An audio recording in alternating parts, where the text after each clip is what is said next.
거센 파도의 바다 한복판. 그 수면 아래 수심 수백 미터. 두 명의 산업 다이버가 다이빙 벨에 고립되었다. 32세의 산업 다이버 리처드 워커. 산업 다이버는 항상 생명의 위험이 동반되는 매우 위험한 직업이며 그의 가족들도 그 위험성을 잘 알고 있었다. 그는 걱정하는 가족들을 뒤로하고 1979년 7월 26일 출장을 위해 가족이 있는 미국을 떠난다.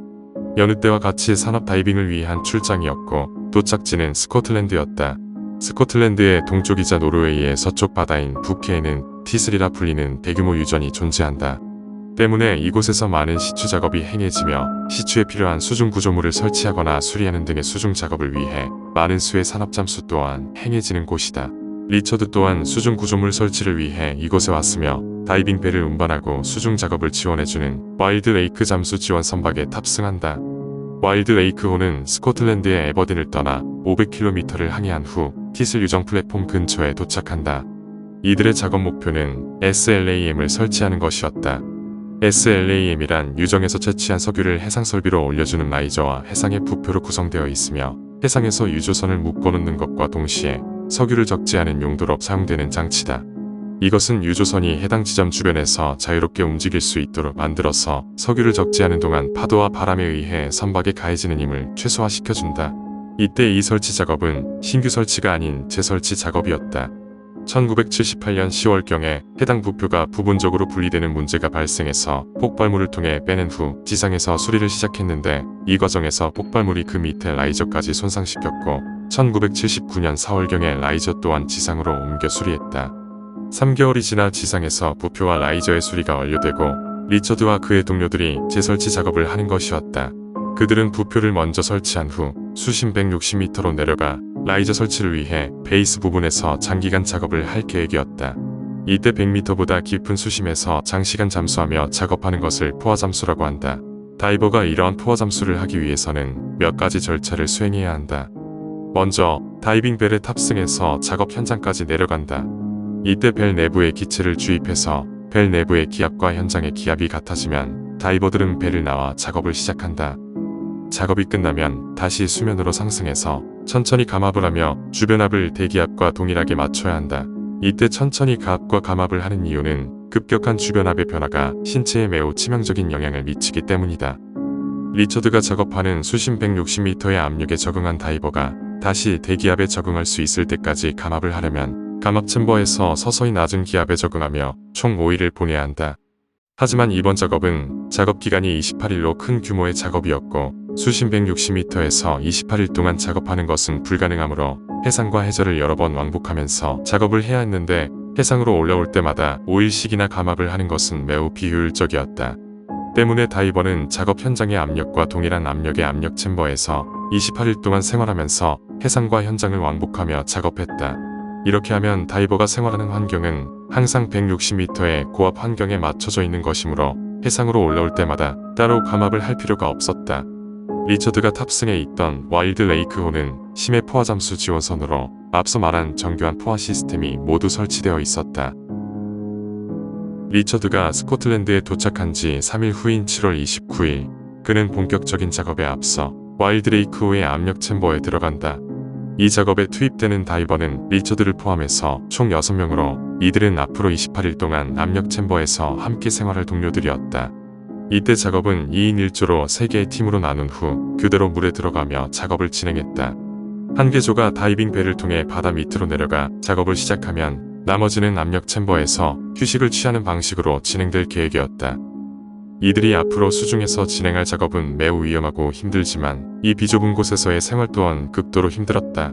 때문에 산업 다이버는 세계에서 가장 힘든 직업으로 손에 꼽히지만 리처드와 그의 동료들은 가정을 위해 이 정도의 희생은 감수할 만하다고 생각했다. 이들이 작업에 들어가기 한 달 전 선박에는 한 가지 설계적인 문제가 있었다. 리프트 와이어와 벨을 연결해주는 스위블 커넥터가 너무 길어서 다이빙 벨이 선박에 크레들에 들어가지 않았던 것이다. 때문에 스위블 커넥터를 한 쌍의 샤클로 교체해서 길이를 조절했다. 하지만 샤클은 회전 운동에 적합하지 않은 연결 장비였고 이는 다이빙 벨의 움직임에 적합한 연결 장비가 아니었음을 의미했다. 즉, 다이빙 벨이 크레들에 들어가지 않는 당장의 문제는 해결했지만 또 다른 문제가 발생한 일시적인 해결책일 뿐이었다. 이외에도 작업을 위해 다이빙 벨의 일부 부품을 제거하는 등의 변경점이 있었고, 이는 리처드의 작업이 완벽하지 않은 엉성한 상태의 장비들로 행해졌다는 것을 의미했다. 1978년 8월 7일 리처드가 챔버에서 생활하면서 작업을 시작한 지 9일이 되었을 때 부표를 티슬 플랫폼 근처에 위치시키는 작업이 완료되었고, 밑에 베이스 부분에 라이저를 연결하는 작업이 진행 중이었다. 그리고 그날 밤 11시 리처드는 작업을 교대할 시간이 왔고, 그의 작업 파트너였던 28세의 산업 다이버 빅터 기엘과 함께 다이빙 벨에 탑승해서 다이빙 슈트를 입는다. 포화 잠수사들은 깊은 수심의 혹독한 환경에서 장시간 작업하기 위해 특별한 산업 잠수용 슈트를 입는데, 이 슈트는 다이빙 벨의 엄빌리컬이라 부르는 생명 유지 튜브와 연결되어서 상시의 온수와 공기를 공급받았고 선박과 통신을 제공받았다. 또한 이것은 리프트 와이어와 함께 선박과 벨을 연결한다. 리처드는 다이빙 슈트를 완전히 착용했고 다이빙 벨은 심연으로 하강하기 시작했다. 이때 문제가 있었는데 다이빙 벨의 트랜스폰더가 제대로 작동하지 않는 것이었다. 트랜스폰더는 일종의 GPS 시스템으로 와이어가 끊어져서 벨이 표류하게 될 경우 벨을 찾는 데 사용된다. 하지만 그런 중대한 사고가 발생할 확률은 매우 적었고, 해상 감독관은 오작동하는 트랜스폰더로 인해 혼동하지 않도록 완전히 차단시켰다. 얼마 지나지 않아 다이빙 벨은 작업 현장인 수심 148m에 도착한다. 리처드는 벨의 해치를 열고 바다로 나와 본격적인 작업을 시작한다. 이때 그의 파트너 빅터는 벨에 남아서 그의 기압과 이산화탄소 수치 등을 모니터링했다. 또한 리처드의 다이빙 슈트에 부착된 카메라는 해상 감독관에게 실시간 비디오를 전달했고, 감독관은 전송된 비디오를 보며 리처드에게 세부적인 명령을 내렸다. 이들은 각자의 역할에 따라 평소처럼 작업을 진행했고, 작업을 시작한 지 2시간 30분이 지났을 무렵인 8월 8일 새벽 2시 20분 리처드는 작업 도중 잠시 휴식을 취하며 벨 방향을 바라보았다. 그런데 수직으로 매달려 있어야 할 다이빙 벨이 45도 각도로 기울어진 채 매달려 있었다. 다이빙 벨이 리프트 와이어 없이 엄빌리컬에만 의지해서 매달려 있던 것이다.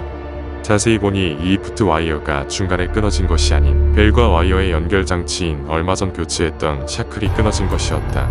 이 문제는 다이버의 생활에 위험을 끼칠 수 있을 정도로 심각했고, 리처드는 곧바로 카메라를 통해 선박의 상황을 전달했다. 상황을 전달받은 해상에서는 긴급 구조 작업을 시작한다. 이때 상황을 더 급박하게 만든 요소가 있었다. 이 다이빙 벨에는 또 한 가지의 설계적인 결함이 있었는데 벨 스테이지가 없던 것이다. 이것은 벨의 입출구가 있는 하부가 바다의 바닥이나 어떤 물체에 너무 가까이 다가가지 못하도록 방지해준다. 그런데 벨 스테이지가 없다는 것은 다이빙 벨이 바닥으로 가라앉았을 때 다이버들이 벨 안으로 들어갈 수 없음을 의미했다. 리처드도 이를 잘 알고 있었고, 벨이 바닥으로 가라앉기 전에 들어가기 위해서 급하게 벨로 향한다. 무사히 벨에 도착해서 빅터와 합류했고 벨의 내부 해치를 닫는데 성공한다. 하지만 이미 차가운 바닷물이 허리춤까지 올라온 상태였다. 당장은 온수가 공급되고 있어서 문제가 없었지만, 만약 다이빙 벨에 간신히 매달려 있는 엄빌리컬마저 끊어진다면 이들은 저체온증으로 구조되기 전에 사망할 것이었다. 내부 장치로 물을 빼내는 데는 성공했지만 저체온증이 가장 큰 위험임에는 틀림없었다. 때문에 이들은 열손실을 줄이기 위해 생존에 필요한 절차들을 수행해 나아간다. 먼저 엄빌리컬을 말아서 그 위에 따뜻하게 앉을 수 있도록 했고, 일체형 보온 슈트에 몸을 넣은 후 체온을 보존하기 위해 최대한 몸을 웅크렸다. 또한 이들에게는 이산화탄소 스크러버가 있었는데, 이는 호흡에서 발생하는 이산화탄소를 흡수해주는 장치다. 이 장치가 이산화탄소를 흡수하는 과정에서 열이 발생했기 때문에 이 또한 열 손실을 늦추는 데 도움이 될 것이었다. 급하게 움직이던 이들은 필요한 절차를 모두 완료했고, 어느 정도 안정적인 상태로 구조를 기다린다. 한편 해상에서는 상황이 쉽게 해결될 것이라고 생각했는데 엄빌리컬을 해상으로 끌어올리면 해결될 문제라고 생각했기 때문이다. 하지만 벨의 하중을 견디는 목적으로 설계되지 않은 엄빌리컬로만 벨을 끌어올리는 것이 성공할지는 미지수였다. 그런데 해상팀의 입장에서는 이것이 가장 쉽고 적은 비용으로 시도해볼 수 있는 방법이었고, 곧바로 엄빌리컬을 끌어올려 다이빙 벨을 위로 잡아당기기 시작했다. 그런데 갑자기 통신이 점점 느려지고 끊기기도 했다. 이는 엄빌리컬의 통신선이 손상되고 있다는 의미였고, 최악의 상황에는 끊어질 수도 있었다. 온수 공급선도 손상됨에 따라 온수 공급 또한 점점 줄어들기 시작했다. 이는 더 이상 엄빌리컬을 통해 끌어올리는 것은 불가능하다는 의미였고 결국 이 구조 시도는 상황을 더 악화시키며 종료되었다. 이 실패한 구조 시도의 여파로 얼마 지나지 않아 엄빌리컬이 완전히 끊겨버렸고 벨은 바다의 바닥 수심 159m로 가라앉는다. 상황이 매우 나빠진 것은 분명하지만 벨에 비상 공기 탱크가 남아있었기 때문에 구조될 때까지 충분히 버틸 수 있었다. 한편 첫 번째 구조를 실패한 해상에서는 와일드레이크호의 자매선인 스테나 와일드호를 불렀다. 하지만 해당 선박에 다이빙 벨이 수리 중이었기 때문에 구조가 지연되었다. 결국 사고가 발생한 지 4시간이 지난 오전 6시가 되어서야 구조 다이빙 벨이 하강한다. 해당 벨에는 2명의 구조 다이버가 탑승해 있었고 이들이 좌초된 벨에 가이드 와이어를 부착한 후 와일드레이크호에 크레인을 내려보내 벨을 끌어올릴 계획이었다. 이때 리처드와 빅터는 완전히 차가운 물속에서 제한된 공기를 호흡하고 있었기 때문에 시간이 지남에 따라 저체온증 혹은 질식으로 사망할 위험이 있었다. 때문에 구조에서 가장 중요한 것은 최대한 빠른 시간 내에 작업을 완수하는 것이었다. 하지만 좌초된 벨은 트랜스폰더와 통신 모두 차단된 상태, 즉 해상과 완전히 단절된 상태였고 구조 다이버들이 벨을 찾는데 큰 어려움을 겪었다. 결국 1시간이 지나서야 좌초된 벨을 찾았고 벨 내부에 웅크려 있는 리처드와 빅터를 볼 수 있었다. 리처드는 아직까지 건강에 이상은 없어 보였고 엄지를 치켜드는 것을 보아 상태는 좋아 보였다. 하지만 가이드 와이어를 연결하는 과정이 순탄치 않았는데 스테나 와일드호가 동적 위치 제어 시스템이 없었기 때문이다. 이것은 자동으로 배의 위치를 고정시켜주는 장치인데 없었기 때문에 수동으로 배를 고정시켜야 했다. 때문에 선박이 정교하게 고정되지 않았고 이와 더불어 북해의 거칠고 높은 파도로 인해 구조 다이버들의 엄빌리컬이 팽팽해졌다 느슨해졌다 하며 계속해서 그들의 움직임을 방해했다. 구조가 시작된 지 3시간이 지난 오전 9시 어려운 끝에 가이드 와이어를 벨에 부착하는 것을 성공한다. 해상에서는 크레인에 후크를 내리기 시작한다. 그런데 문제가 있었다. 후크를 최대한 내려도 좌초된 벨까지 도달하지 못했던 것이다. 때문에 후크를 다시 올린 후 와이어 슬링을 추가로 부착해 길이를 연장했다. 다시 후크를 내렸을 때는 다행히 후크가 벨에 도달했고 오전 11시 40분 벨을 끌어올리기 시작한다. 이 시점에서 리처드와 빅터는 저체온증으로 인해 상태가 매우 나빴지만 구조되기 직전이었기 때문에 생존의 의심의 여지가 없었다. 그런데 이때 문제가 있었다. 다이빙 벨이 수직으로 상승하고 있던 것이 아닌 45도 각도로 엉성하게 올라가고 있었다. 결국 다이빙 벨은 끌려가던 도중 SLAM의 베이스 부분에 걸리고 만다. 하지만 이를 알지 못했던 해상에서는 계속해서 크레인을 끌어당겼고 결국 와이어 슬링이 끊어진다. 구조의 희망에 가득 차 있던 리처드와 빅터는 충격적인 진동과 함께 벨이 다시 모래바닥으로 떨어짐을 확인했다.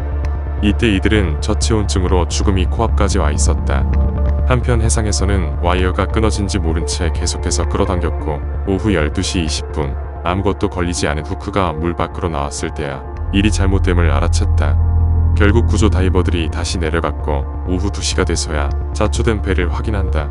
이때까지도 리처드와 빅터는 살아있었다. 다시 한번 벨의 후크를 연결하는 작업이 진행되었고 작업은 생각했던 것보다 길어지며 구조 다이버들이 체력을 소진했다. 때문에 구조 다이버들을 교대한 후 다시 작업을 이어나갔고 결국 저녁 7시 40분이 되어서야 다이빙 벨이 수면 위로 모습을 드러냈다. 벨은 선박의 포화 시스템에 도킹되었고 구조팀은 리처드와 빅터의 상태를 확인했다. 검사 결과 이들은 이미 사망한 상태였다. 사후 부검 결과 사망의 원인은 저체온증이었다. 사고가 발생한 결정적인 원인은 회전 운동에 적합하지 않은 샤클이 해류로 인해 다이빙 벨이 회전할 때 끊어져 버린 것이다. 또한 선박의 설계적인 결함으로 인해 벨 회수를 어렵게 만든 3가지 문제가 있었다. 첫 번째, 낙하용 무게추가 외부 프레임에 고정되어 있었다. 낙하용 무게추는 비상시 제거하는 용도로 다이빙 벨의 무게를 낮춰 양의 부력을 발생시켜서 수면으로 떠오르게 만든다. 하지만 담당자들은 사고 몇 주 전 낙하용 무게추를 다이빙 벨의 외부 프레임에 로프로 단단히 묶어 고정시켜 놨으며 이는 그것을 제거하기 매우 어렵게 만들어버렸다. 그 이유는 작업 중 의도치 않게 낙하용 무게추가 제거되어 급격히 상승하는 벨에 다이버가 끌려가는 사고가 발생할 수 있었기 때문인데 이번 사고에서는 오히려 독이 되었다. 실제로 리처드와 빅터가 낙하용 무게추를 묶어 놓은 로프를 자르려는 시도의 흔적이 있었지만 실패한 것으로 확인되었다. 두 번째 문제는 플럼프 웨이트를 제거한 것이었다. 리프트 와이어가 끊겨도 플럼프 웨이트와 연결된 케이블을 통해 다이빙 벨을 쉽게 끌어올릴 수 있었다. 보통 파도가 거센 부케에서 작업하는 선박들은 안전한 작업을 위해 다이빙벨을 선박 중앙에 뚫린 구멍인 문풀을 통해 내려보낸다. 와일드레이크호도 마찬가지로 선박의 문풀을 통해 다이빙벨을 내려보내도록 설계되었으나 부케에서의 작업이 미숙했던 담당자들이 다이빙벨을 측면으로 내려보내기로 결정했다. 그런데 다이빙벨을 측면으로 옮기니 클럼프 웨이트가 선박에서의 통행을 방해했고 이에 제거하기로 결정한 것이다. 마지막으로 다이빙벨에 벨 스테이지가 없었다. 벨 스테이지를 없앤 이유는 담당자들이 다이버들의 안전보다 작업의 속도를 중요시했기 때문이다. 이로 인해 벨의 일부가 진흙에 묻혀 있었고 구조 작업이 더디게 진행되었다. 결론적으로 담당자들의 무지함으로 인해 많은 문제가 있었고 사고의 원인과 더불어 구조가 늦어지는데도 큰 비중을 차지했다. 실제로도 미국 에너지부의 검사관과 경찰들이 사고를 조사했는데 와일드레이크호의 소유자이자 리처드 와빅터의 고용주가 여러 안전사항을 위반한 증거를 발견했다. 해당 회사는 피해자들의 고용주라는 혐의로 기소되었지만 스코틀랜드의 시리프 법원에서 피고가 리처드 와빅터의 고용주라는 것에 대한 증거가 불충분하다고 판결했고 결국 해당 회사는 무죄 판결을 받는다. 그 후 사고의 원인을 결론짓기 위한 사고조사가 또 한 번 이루어졌는데 담당자들이 다이버들의 안전보다 빠른 작업과 비용 절감을 선택했다고 결론지었다. 이곳에서 리처드의 아내는 사고 당일 남편이 다이빙벨을 탑승하기 전 마지막으로 썼던 일기의 내용을 낭독했다. The 7th of August, he wrote that he was on location at Thistlefield. The boat heaves a lot. Roger, that was one of the other men in saturation, says there are conger eels all over. I know that the only reason why he was still there was because of us, and that's hard to live with. He says, I miss my little one. It really carves a hole right out of me. He says, I don't even know if I'm going to get out alive.